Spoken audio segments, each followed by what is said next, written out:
Welcome to the All Together Show with Eric Satz.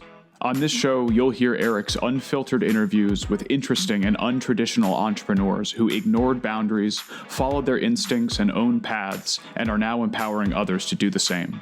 Subscribe to the show and learn more by visiting alltogether.show. And now, your host, Eric Satz. This week's guest is one of my favorite persons on the planet. Amy Seigenthaler is the managing partner of DVL Seigenthaler, the Nashville office of global PR firm Finn Partners. She's also the only one I've ever known to let me pay my bills with butcher products. Of course, only to see them float away in the Nashville flood. It's kind of like the beef and chicken version of crypto wallet hacking. In any event, Amy is a great storyteller, one of the best. And I hope you enjoy the listen as much as I enjoyed hearing it firsthand. This episode of the All Together Show is brought to you by Alto IRA. Alto is a digital, self-directed IRA company modernizing IRA investing. They make it easy and cost-effective for individual investors to access their retirement savings and invest in alternative assets. To learn more, visit altoira.com. Amy Seigenthaler, welcome to the show. Thank you, Eric Satz. It's 8 a.m. here in Nashville. I have not done an 8 a.m. show before. Only for you. Particularly, I was going to say, usually we're talking about 2 a.m., not 8 a.m. No, that's right. But we're going to get there. We're not going to get there just yet. So Amy is a managing partner of one of the fastest growing, proudly independent global marketing communication firms in the world, Finn Partners. She started as a journalist out of Boston College and was the assistant to Ambassador Gene Kennedy Smith in Dublin. Maybe we'll talk about that a little bit before eventually making her way home to help run the PR firm that her father had originally founded. And that's all really kind of interesting from a professional standpoint. But with the All Together Show, this is really about you do you, which is a core value for Alto. And so in your own words, who is Amy Seigenthaler? Gosh, lots of people would have lots of answers to that. I think if I'm to define myself outside of the typical, I'm a mother, I'm a wife, I'm a daughter, I'm a pet lover, animal lover, I guess I should say, not just my pets. I'm a friend. But I think if I were to define what is sort of one of my sort of driving characteristics, I would say I, from birth, have been a problem solver. And, you know, there's this story that my mother has never stopped telling about me at the age of 1.5, doing this 100-piece puzzle and I could have choked myself, but she let me, you know, that was the 60s. So she just let me do this 100-piece puzzle. And the plumber came in and said, my God, like this child is doing this 100-piece puzzle and she's not even 2. But that has been, now that I look at my career, that's what I've always loved doing, is helping people solve problems and helping my family solve problems. And I'd say the other part of that, and I swear I'll stop talking here in a minute, Eric. The other part of that is with focus always on the positive. So I do have this ability to always think that things are going to get better. And even in these dark days of the pandemic, that's helped. So I'd say a problem solver. If you're looking for one word, which you didn't, but I'll give you one. I'm going to give you 2 words, problem solver.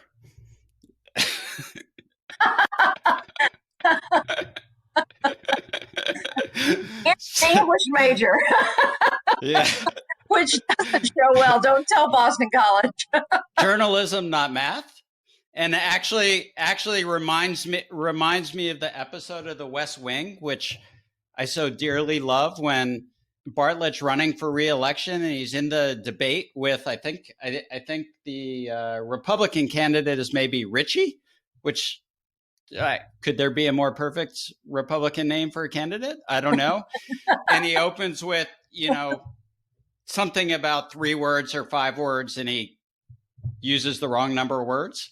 And Bartlett's immediate response is, well, that's 3 words, not 5. But and it's just sort of like game on sort of thing.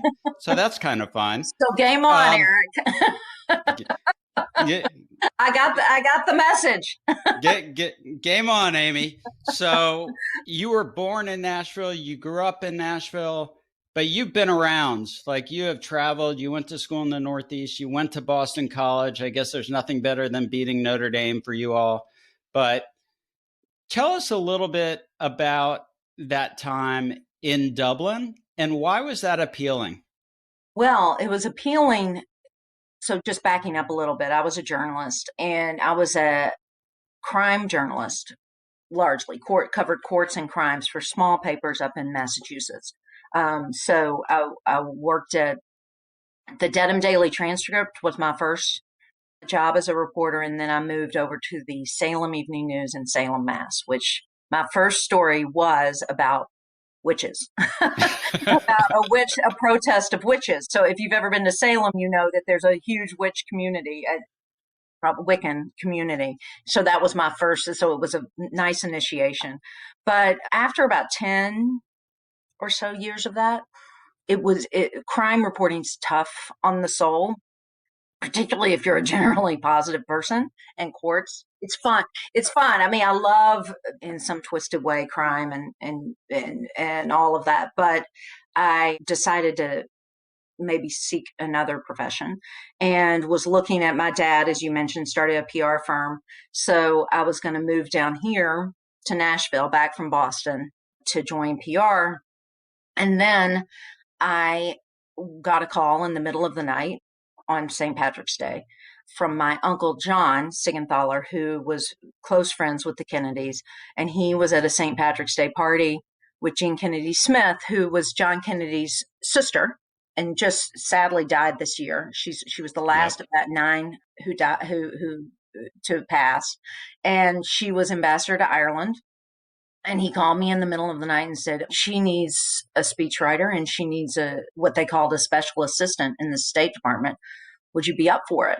And, sort of shaking out the cobwebs, I said, yeah, sure. I mean, who wouldn't want to be? And he said, would you like to move to Dublin and work in the State Department? And so it was appealing, first of all, because it fell right out of the sky, literally out of the sky, the opportunity. I went up the next day, flew up to Washington, interviewed with her, and thankfully got the position and moved to Dublin. Ireland our family's from Ireland. Despite the last name Seigenthaler, which is my born name, my husband's name. My husband's 100% Irish. His last name is Pierce. He is very Irish. Very Irish. And so I probably should take that name. And sometimes I do, just because Seigenthaler is 12 letters and not the easiest name to capture. But my family is largely Irish. It just so happens that several of the men were German, and so their names passed down. So I'd been to Ireland before. We have distant cousins there. It was this mythical place in our childhood growing up. So moving there was just a dream, period. Right. I mean, appealing, I think if you say to anybody, would you like to move to Dublin and live for 3 years? They would say yes. What I didn't know is I was arriving there really on the eve of the ceasefire with the IRA. And within a month, the IRA had declared a ceasefire, which was hugely historic. And it was really the advent. So it was the advent of peace in Ireland, an explosion of, the Irish have always been literary giants, but it was the era of Angela's Ashes, and, where Irish literature really took on a new life in the public domain. Riverdance was, Irish arts were just exploding. The Irish economy was exploding. They called it the Celtic Tiger. I brought all this to Ireland, and so it was appealing for them to have me there. So it really was. It was like this Renaissance moment in Ireland, and I just got to be dropped right into the middle of it. I actually ended up staying for 5 years through the Good Friday Agreement. For those of you who don't know Irish history as well as I do, for obvious reasons, I had to learn it. That's when there was true peace in Ireland for the first time, brokered by Senator George Mitchell from the U.S. I was there through President Clinton's visits, which were phenomenal. I mean, it was such serendipity, and I'm happy to say I made the most of it. I wish I'd purchased a house there when, real estate real estate was, not exploding as much at the time, but I didn't, and so I still go there regularly. But it was to be involved in such a historic event in world history, and to be really an eyewitness. I traveled everywhere with the ambassador, and so, for instance, we would go out west to these, dots in the road. And I remember one time she got a knock on the door in the middle of the night, and we were both there. And it was a messenger carrying a message from, and this is the west of Ireland, not Northern Ireland, carrying a message from Jerry Adams through the wilds of Ireland to our door. You think, my God, Jerry Adams was the leader of Sinn Féin, which is IRA's political party.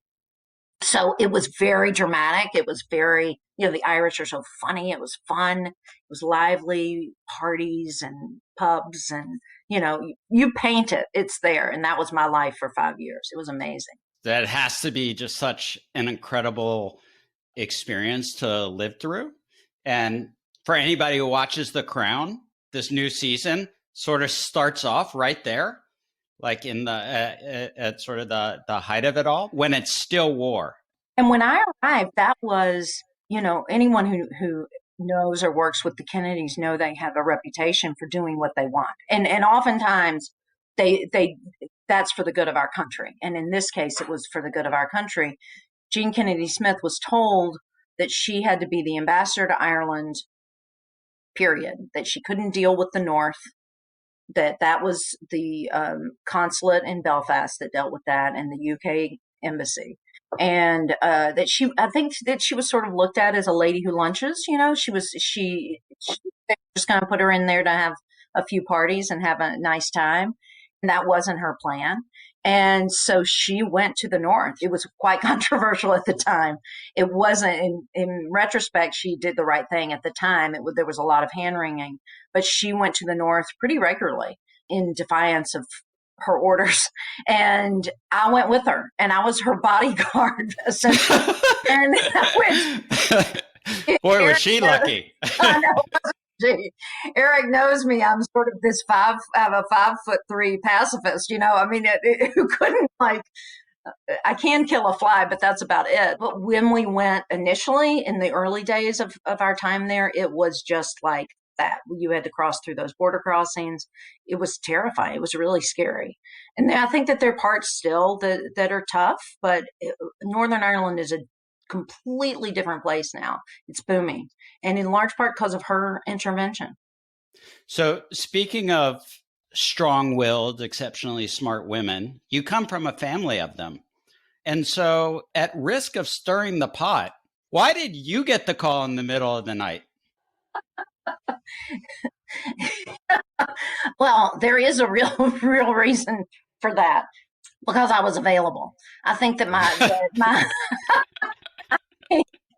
I think my Uncle John was looking for, so Beth, my sister, who you know well, was working. She was the president of Seigenthaler Public Relations, where I was going to begin to work and play a part. And I already had started, but I was new there. And Katie was a young mother and journalist living in Chicago. So she was employed as a journalist. And Maria is a musician. So she didn't really completely qualify for what Jean Kennedy Smith needed. So I think it just felt, he's going through his Rolodex and says, okay, which of the four? And luckily he had four to choose from, and one was available, but all of them would have qualified up. All of the and everybody. I mean, that was the fun part. Everybody came over. The State Department, for any young people out there. Well, and that was 20 something years ago, but it's a great career, particularly if you're plopped into it like me, as opposed to have to take the test. But they really do take care of American citizens overseas, and so it was a terrific way to see a country, truthfully. I mean, I was very fortunate, very fortunate. And so everybody came over and visited. And if I'd known you then, Eric, you'd had a place to stay, but we'll go back. I would love to go back. Kate and I went to Dublin, I think for our 20th anniversary, and just had a fabulous time. So I would love to go back with you. You flew Falcons, right? We worked with the Falcons. Yes. Yes. Flew them is not the appropriate word. I mean, I know falconry, but I don't know what the active, like, sort of appropriate verb is for what you do when you let a falcon fly from your arm and then fly back. But yours is better than mine, I'm sure. Work with is a pretty good guess. So you come back after your father's passing and you join Beth at, is Katie there yet? At Seigenthaler PR? Katie was there already. So people ask, Katie's the eldest, and then Beth is the boss. So Beth comes. And anybody who knows Beth knows. There you go. So Katie's the eldest, and Katie she still lives in Chicago. She's brilliant with words. And so she's the eldest. She had come in. My father died in 2004, very unexpectedly, and he died of leukemia. So Beth was left there with the firm to hold it up. And while he was sick maybe a couple of months, she had asked Katie to come in and help because she just couldn't handle all the editing and writing work that they had to do without my dad. So then she was there. And again, you should interview Beth at some, she didn't lose one client when he died. And this was back in the days of, people really wanted a white-haired man around the table. And Beth worked her fingers to the bone. And so Katie was helping her from Chicago, along with her team, some of whom Ginger Johnson, Ryan Witherell, who are still with us, Hunter Hodge. So about maybe 6 months into it, Katie and Beth started talking about Katie actually joining the firm. And I was working in Boston for a PR firm up there. And so they said, well, why don't we just ask Amy too? And she knows it. So they did. And it was irresistible, Tim and I had to move. I was living in Washington working for a Boston firm, so we had to move home, which was great. I was expecting twins. And so that's a good time to move home for anyone expecting twins out there. But yeah, so we all came together officially in 2005. I did not realize that you would have just arrived when we first started working together. Yeah. Holy smokes. When did you start Plum Good? So we started Plum Good in August of 2004. Yeah. And I would say about a year later, we were working with you. And, while I was up all night trying to figure it all out from a marketing PR perspective, sending you messages at 2 a.m, I thought you were fucking crazy because you were responding right away. I'm like, what is this woman doing? How does that work? Do you sleep? I've never been a huge sleeper. I love to take a nap. I would rather live than sleep. My grandmother had a saying, you can sleep when you die. And I think I took that to heart a little bit too much. Now, you have to remember, Eric, at that time, I had twins, right? Yeah, no, I remember. I still do. I still have twins. I had a toddler who was 18 months old and newborn twins. So I was probably up like with a bottle in one of their mouths answering your texts. I guess we were on Blackberries then. But it was also so exciting. What you were doing was so exciting. And that's, going back to your original question, I love nothing more than working with somebody who believes in what they're doing and wants to create something. And you're fun. So it was fun and exciting, and it's one of the best professional relationships I've ever had, and subsequently friendships as a result, because you're always clicking on all cylinders, and that's what makes life fun and work fun for me. Even when you get paid with butcher shop products, I guess. Which end up floating. Do you want to tell the story or do I? Instead of a check, how about a steak? How does that work? So Eric paid us with some steaks, Beth and me, and that was 2009, I guess, right? That was about right. Yeah. Uh-huh. And then we had the Nashville floods and all your freezer steaks floated away. All our freezer steaks were in the basement. I call Eric. I said, I'm looking down into my basement, and your Plum Good products are floating around in the muck. The funniest thing, and I don't know if you even remember this, when you called me, do you remember the first time you called me? I do not. Okay, so you all had some promotion going, and I had used Plum Good for, $25 off or whatever. I'd used Plum Good. And then I hadn't used you again. So I get this call in my office, and Mary puts, it's Eric's hats from Plum Remember Good. Mary. Yeah. And so I answer and I say, Eric, hi. And I didn't know you, right?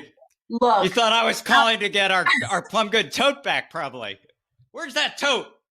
Those totes are all over Nashville, by the way. But I anyway, loved I love Plum Good. And I just started into it because I knew you were calling to say, like, why aren't you using us again? And I said, love it. I have twins. I can't see straight. That was my excuse all the time then. And still now, I can't see straight. I will use you again. And I just went into this long, like, please don't be mad at me. And you said, well, that's great, Amy. That's great. But actually, I'm not calling you about that at all.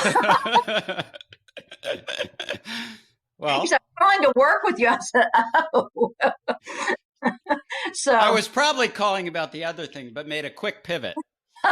Probably, knowing you. Yeah. So, I mean, that is the thing that's, I think, different about me over the last 20 years is that I no longer feel the impulse to do that. Actually, I feel the impulse to do that all the time. I just suppress it better. Well, it worked in this circumstance. So, I think a lot of our listeners are either entrepreneurs, founders, or they're trying to figure out, do they want to invest in an early stage business, an early stage company? And, those who operate in them and live them know that it's really hard. It's really tough. So now you come back and you're working with your sisters, and, the PR business is sort of 24/7, 365. What was the toughest part of that period in time? And you have 3 kids. Holy smokes. You're crazy. Right. And that was tough. Any particularly women, but also men who are parents out there who have young children and are trying to run a business or start a business at the same time.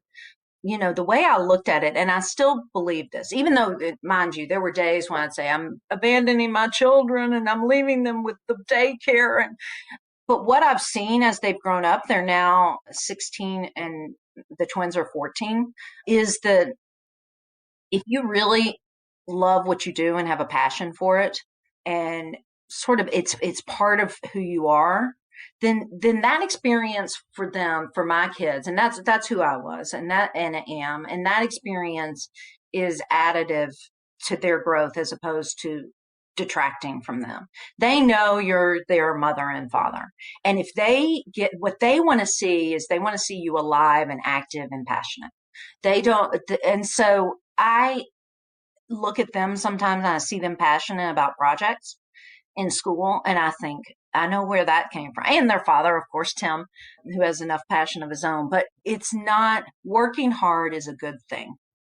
And I hate to say that I think that work-life balance is overrated, because I know that that's really important. And I think it's so overrated, by the way. I think of it as a seesaw. I think if you have 2 people on a seesaw, very rarely are they like this. Right. It's like this. That's how I think people ought to approach work-life balance, is to, at some point your profession's up here, and at some point your personal life is up here. Rarely are they like this. Right. And today I agree with you. And I think today, particularly, maybe, 50 years ago, it wasn't as easy to have that personal life. But today, I think with technology, et cetera, and companies are realizing that they've got to give people time for their personal life. It's easier to, when you have, I mean, for instance, in our company, if somebody comes into a personal crisis or a personal need, we're not watching the clock. So I think work-life or whatever we want to call it, the seesaw, which I like, the work-life seesaw is easier to maintain today than even when we started work, Eric. But I do think that particularly women, I think, beat themselves up about, I'm not spending those formative years with my children. Number one, you are, and you're probably better off for it working and doing something you love rather than sitting there and watching them put food in their mouths. Friends of mine who are passionate about being stay-at-home mothers share that passion with their children. But I shared the passion that I have for my work, for my children. But back to your question. So I think for all of us, all the sisters in our business are mothers. So Beth and Katie, that's all been a challenge. But the biggest challenge, and probably a similar challenge that a lot of people are going through today and now, in 2008, when the bottom fell out of the world, which we all remember well, that was probably, it was scary. And I think that, back to, who I am, the problem solver, 2 words. No, I'm not sure about that. Are you sure problem solver is 2 words? I'll give you a hyphenated 1 word. Okay. Thank you. I'm gonna Google it while you're talking. Okay, how about that? Thank you. Back to that, when it's harder to solve problems when you also are in crisis, to solve other people's problems when you're also in crisis. And no company really was not in crisis at that time, when it really felt like the world was coming to an end. We all remember it, or anyone who was working at that time remembers it. And I get a lot of support from the people with whom I work. And I think that if you're driven by always doing the best by them, even if you have to make cuts and layoffs, if you're driven first by that and not by the bottom line, necessarily, you're going to end up okay. We did not have to lay off anybody at that time, thanks to a big client coming in. I mean, it was fortuitous, but we also sort of gathered around the table and said, and we're honest, and that's what I mean by doing right by them. We were honest about what lay in store, what could lay in store, and I remember Mary, who was our receptionist. She came in, and I could cry about it still. She came in and she had pencils, and she said, and she had sharpened them. She said, I sharpen. We do not have to buy more pencils and pens. You reuse your pencils and pens, sharpen them down to the nub, and then we'll buy more. She was looking for ways, and everybody was looking for ways to conserve paper. I mean, it was down to that. And that, I think that if we had ended up having to do layoffs, I think that I would still be friends with those people now because of the way that we collectively approached it. And really, Beth's such a leader, and she set the tone. Katie and I folded in, and the rest of us followed. But hard times are hard, and you have to be honest about them, and also, optimistic but realistic. I love that. Optimistic but realistic. And by the way, the work-life balance thing and the seesaw, I think too many people think of work-life balance at a point in time. And actually, you should think of work-life balance, in my opinion, as a period of time, over a period of time. So to use an accountant's analogy for those who are listening, a balance sheet is a point in time. A cash flow statement tells you what happens over a period of time. And I think of work-life balance over a period of time, not at any one given moment. And that's where the seesaw comes in. So I don't want anyone to misconstrue, by the way, my comment about Beth as the boss And so I want to take you back to I Boston actually said College. that. No, I know. But then I said, anyone who knows Beth knows she's the boss. And I mean that in the absolute best way. And so I want to take you back to maybe one of your first days at Boston College in a big lecture hall class. And I think Tim may be sitting in that class too. I can't remember that part of the story, but I'd like you to share that story, if okay, with a professor sort of taking roll call, if you will. Yes. And Beth, if you're watching or listening, you know that Eric raised this subject, not me.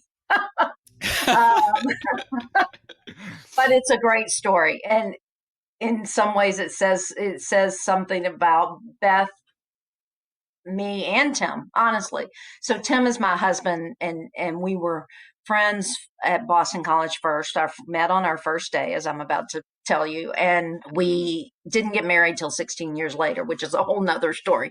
But we were great friends, but we didn't know each other the first day in college. And I had come from St. Cecilia Academy in Nashville, Tennessee. Our family's been here since right after the Civil War, both sides of the family. So we know a lot of people in Nashville. St. Cecilia, my graduating class was 40 people. So it was all girls, all, some related. So it was a very, even though Nashville, and particularly now is a large city, it was a very sort of parochial childhood and growing up, which was wonderful. But I wanted to go somewhere where I was anonymous, largely anonymous, let's say. But because I followed my sister Beth to Boston College, she was a senior and I was a freshman when I arrived there, and going to Boston and a different part of the world, really, particularly in that time. We didn't jump on planes all the time and go everywhere. It was so new. And so I was majoring in communications. And the first class had more. It was called Intro to Communications, and it had more people in it, probably about 100, maybe 75 than my whole high school graduating class. And so I go in. It was taught by a professor named Dorman Picklesheimer. And Dorman Picklesheimer was this huge sort of foghorn leghorn personality from Kentucky and had never lost his Kentucky accent. And so I'm sitting there anonymous in this class, don't know anybody in the class around me.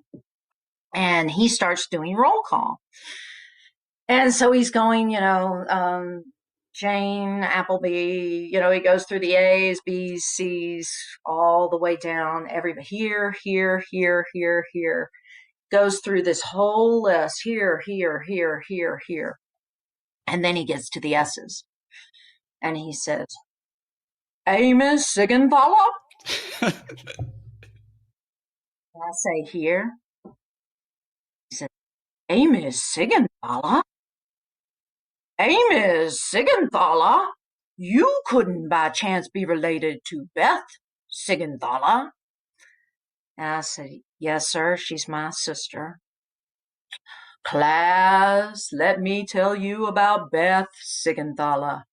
Beth Seigenthaler is the best communications professional who has ever come through my class. Beth Seigenthaler, I tell you, if any of you rise to the rank of Beth Seigenthaler, you have done well at Boston College.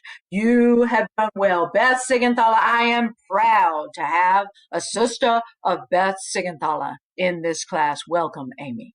And well, you gotta be kidding me. And Tim, my future husband, is sitting right next to me. Little did I know. And he said in that moment, he and the rest of the class all turned to me and just seethed, like, who is this kiss up? Who the hell is she? So that was my first day. So yes, Beth is as amazing as professed, and she really is, and I am so grateful every day, and it's the truth. Every day, I would say, like some people do, I wake up and say my prayers and thank God, but I'm not that organized. I'm not that organized in prayer, but somewhere back here, I am grateful every single day to work with her and with Katie. It couldn't be a better. And I think the reason it works, and this is sort of as people are thinking about sort of their partners and who not life partners, business partners, because we're business partners and, obviously siblings. Why it works is because each of us bring a different strength to the partnership, and we respect those strengths. And so Katie, as I said, is a brilliant writer. It is a rare day that I'm going to get in an argument with Katie over some either turn of phrase or approach to a pitch, a media pitch or a op-ed or something like that, because she is really the lead there. Beth is an amazing strategist and business strategist. My dad said at least one of them knows about money. Thank God one of the four understands money, and that's Beth. I'm not going to mess with that, right? I'm not going to get in. And I tend to be more of I'm really good at account service and solving problems and working with our teams and helping develop them. They don't really get in the way of that. So it works because we all know each other's strengths and respect them and sort of let one take the lead. As a group, as a team, you have now been through 2 mergers. So you went from Seigenthaler PR to DVL Seigenthaler to now Finn Partners. What were those transitions like? The mergers first, I think people always think they're going to be easier than they are. Period. It's just like when you hire somebody, you think if they're coming in and getting acclimated is going to be easier than it is. Everyone, I'm sure there's some doomsday people there. I've already sort of professed that I'm very positive about things. So I was expecting it to be easier than it was. And it was easy in terms of the logistics and sort of the personalities involved, which was a good thing. Finn Partners is an amazing company started by a man named Peter Finn, who is, and again, back to your point, it's an independent PR, PR firm agency. We have 19 offices around the globe. It's grown largely through acquisition over the past 10 years. We were one of those acquisitions. Peter started his firm with the motto, work hard, play nice. And that was really, he leads with what is right for the people with whom I work. And it's phenomenal to see how when that's your philosophy and it's really your philosophy, how well that works. With the acquisition, some PR or lots of acquisitions, they come in and they replace the management and sort of clean house and start over. What he said to us is, look, as long as you're doing well, you're great. I'm not here to get involved in your business, meaning, in your day to day. So fortunately, DVL and Seigenthaler were both doing really well. We merged here in Nashville. Seigenthaler moved into DVL's fancy office in the Gulch, and we didn't have any client conflicts, which was remarkable. And DVL had always been a sort of lauded creative shop, and our expertise was really in strategy, media relations, community relations. So it was a perfect fit. But their culture, where it came down, where things were hard, were just some cultural differences, and things that you don't even know matter to you until something like DVL had this wonderful tradition of a bowling tournament, and we are not bowlers, right? And so it was like, and it was so great. And we did it. And we actually, this year, obviously, because of the pandemic, we haven't. But it was so interesting to sort of say, how can we, it seems silly at the now, but can we adjust to bowling? It was so, but it matters. That matters to a culture and the way you approach clients and all of that we had to sort out. And the reason it worked, and it worked really well, is everyone was open to change. And sort of we went into it, and I remember Nelson Eddy, who is one of our partners on the DVL side, he said, as we were sort of talking through the whole thing, he said, remember, guys, this isn't going to be easy. And here I am going, oh, yeah, well, we're all, and he was right. And we're all still there. And we're all friends and partners, and we work really well together because we said, okay, we're going to make this work. And it's going to be tough a little bit, but we're going to make it work. And the firm is very different from it was 5 years ago when it was acquired, but it's strong. It's much stronger as a result. Do you have a specific industry focus? And I'm not talking about Finn right now. I'm talking about Amy Seigenthaler. Is there an industry that you love to work in, or are you really just sort of a generalist? Not surprisingly, because of what I've said about myself, the thing I love most of all is crisis, and the 2 a.m. in the morning call. This is a perfect time for you, Amy. Exactly. And I've been really busy as a result, but I do because, and I think it's when you get to a certain point in your career, or at least in my career, when you're helping a client through crisis, there is no room for error. You have to be top of your game. And a client isn't on the other end of the phone saying, can you think about this and get back to us in a couple of days? They're saying, what do I do now? I need help now. I need a statement now. I need a strategy now. And so you have to be right there with them. As I said, top of your game, clicking on all cylinders, and you got to give them an answer, and you really have to give them the right answer. And so that comes from a lot of years of doing that. But I also think that I was sort of wired for that anyway, from a young age. So I love crisis in any industry. The industry in which I work and where I've really found a home is healthcare. And we have 4 practice groups at DVL Seigenthaler. We have health, which, as you can imagine, is particularly now booming. On fire. And in Nashville, which is a center of health services, we couldn't be busier. And it's really wonderful because, to your point, people really need help. Then we have corporate and consumer, which are really melded into one group. But, we represent Bridgestone, Jack Daniels, we've represented for 25 years, all these great consumer and corporate brands. And then we also do a lot in government and the environment is our 4th practice group. So I work with all of those groups. That's my job at DVL Seigenthaler Finn. And so I work with the practice leaders. But where I'm really engaged primarily is in the health accounts. And I think that is because when I first, science and math and all of that was never sort of my lead. I did fine, but that wasn't my lead subject. But when I was at a Boston firm, they put me in charge of their science and technology group, and out of the blue. And so I had to learn it. And I quickly realized that you don't have to be that for health, particularly. It's all really about that, as my husband would say, Joe Bag of Donuts out on the street, right? The person who is the end user. And when you realize all the things that healthcare companies are doing to change the lives of people on the ground and start putting that together, it really is an inspiring area in which to work.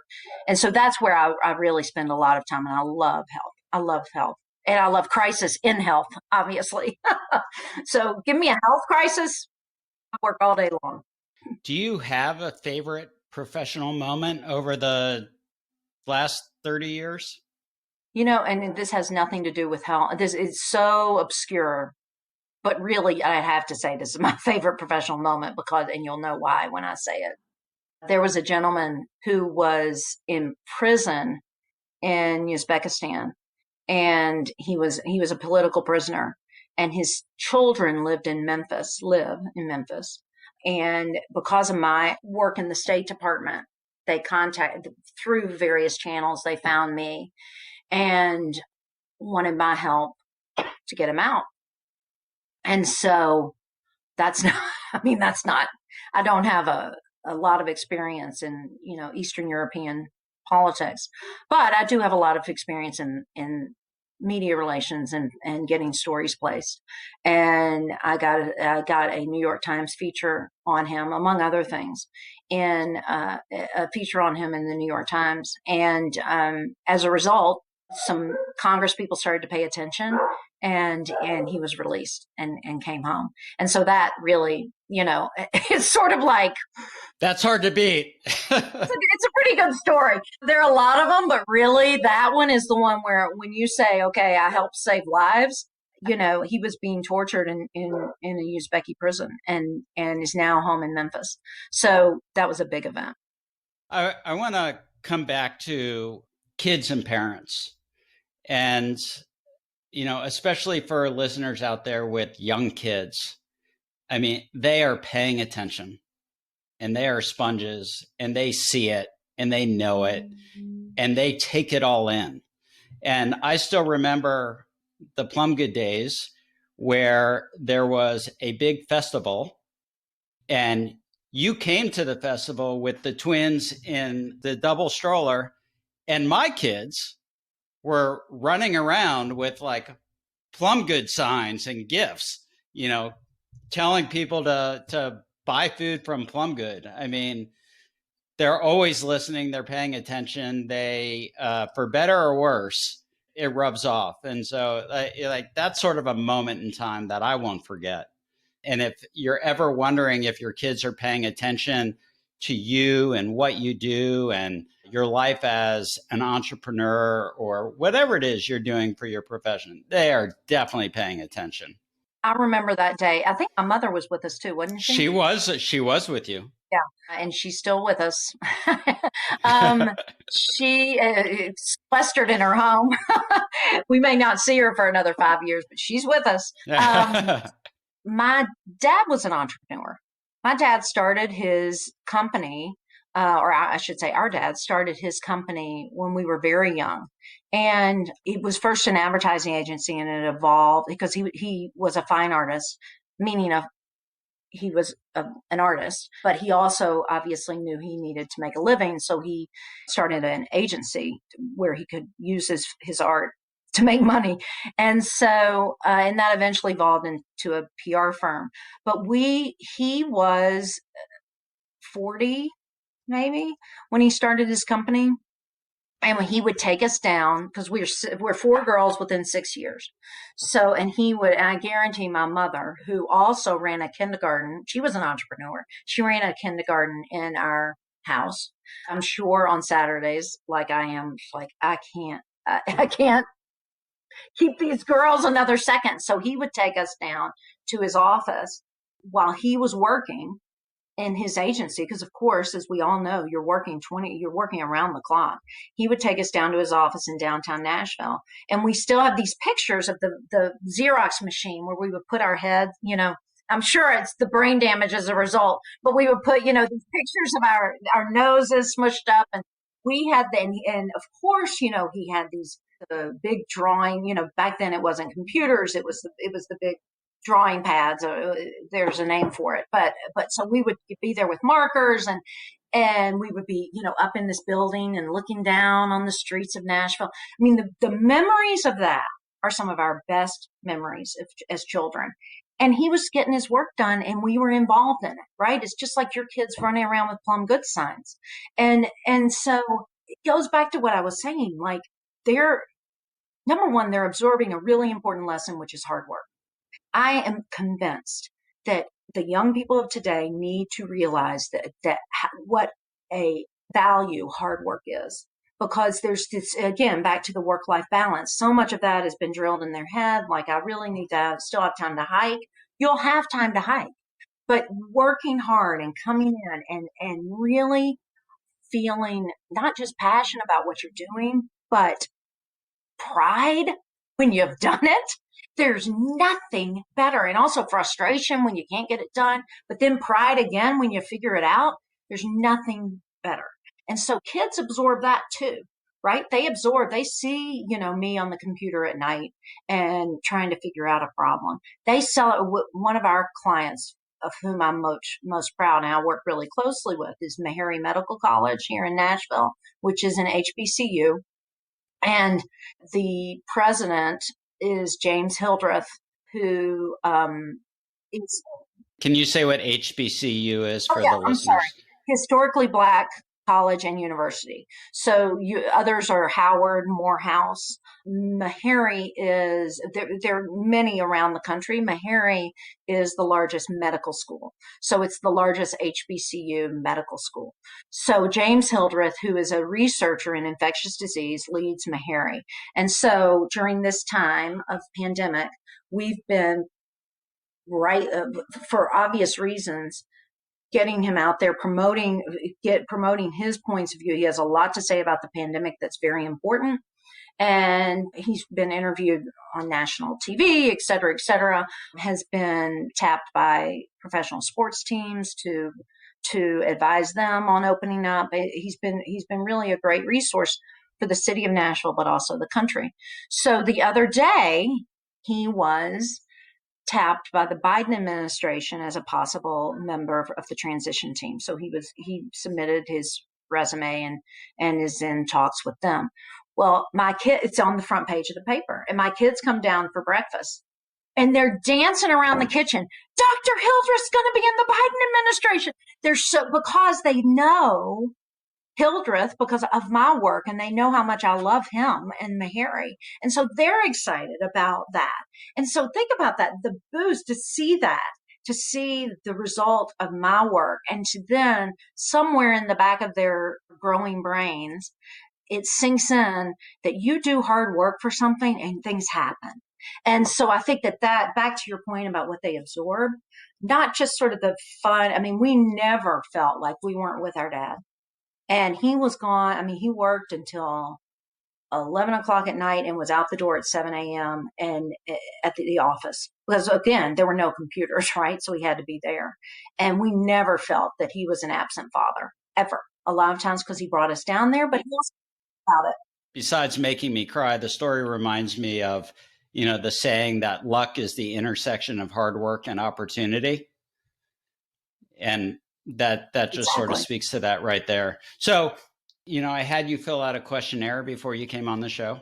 I asked about a time that maybe you weren't being you. And you say it was in high school and college sometimes until it just absolutely exhausted you. What changed? I think for a lot of people in their formative years, like high school and college, and there was so much less sort of talk at that time about be you, right? I mean, I don't know about you, Eric, but I was never told, just be you and people will accept you and don't bully each other. And all of this this wonderful sort of self-awareness, particularly girls get today about, you be proud of who you are and don't be, that wasn't part of the lexicon then. And so, you're just sort of trying to sort of wade through it. And I was in, as I said, a small girls' school.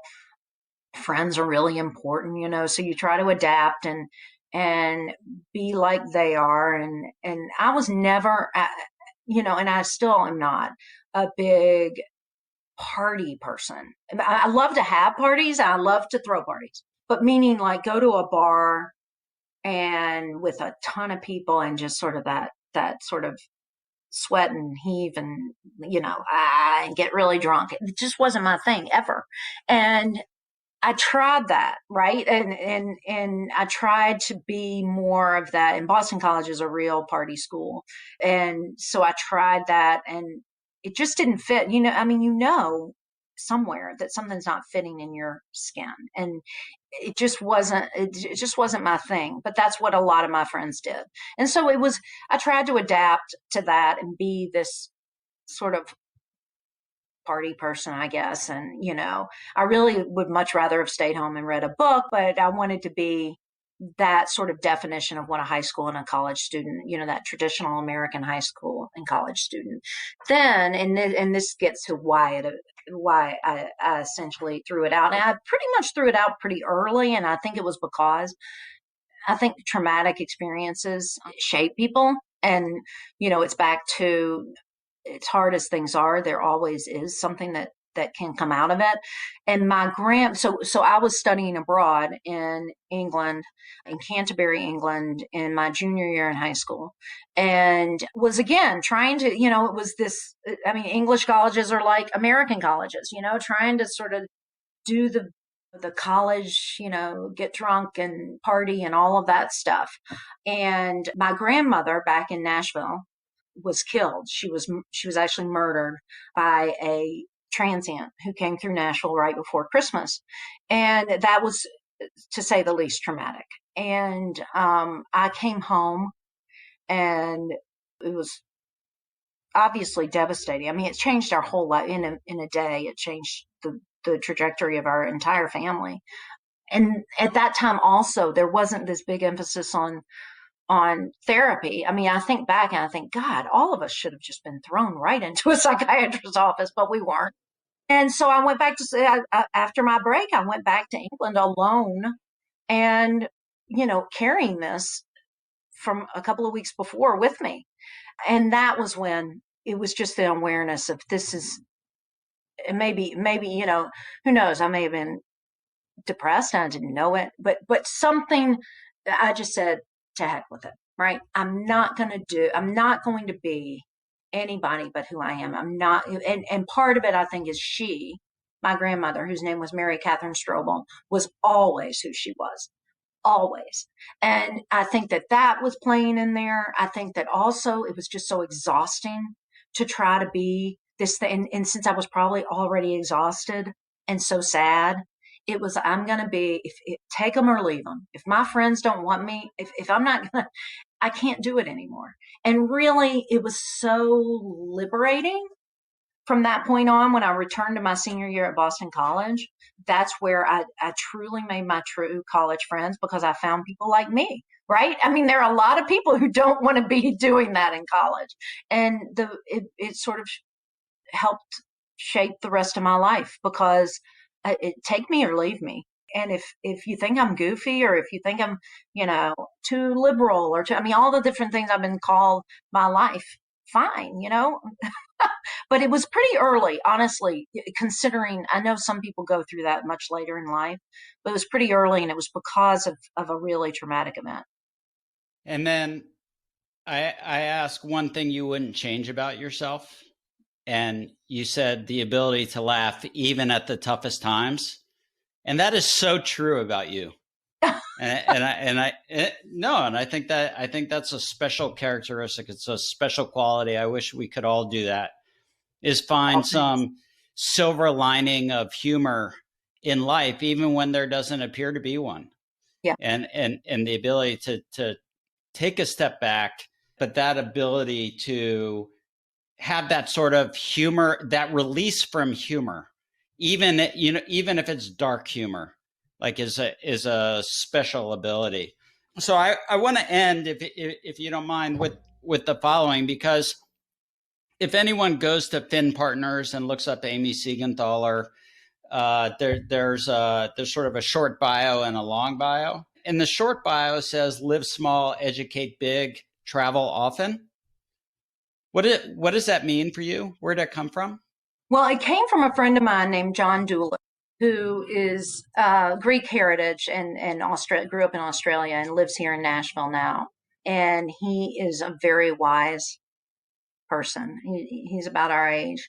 And he said that to me a few years ago, and I thought, that's it. Live small, meaning this acquisitive world in which we live. I think we all, particularly and this was long before the pandemic, but I think we all in the pandemic, or a lot of us, have realized how little we actually do need, and really what is important.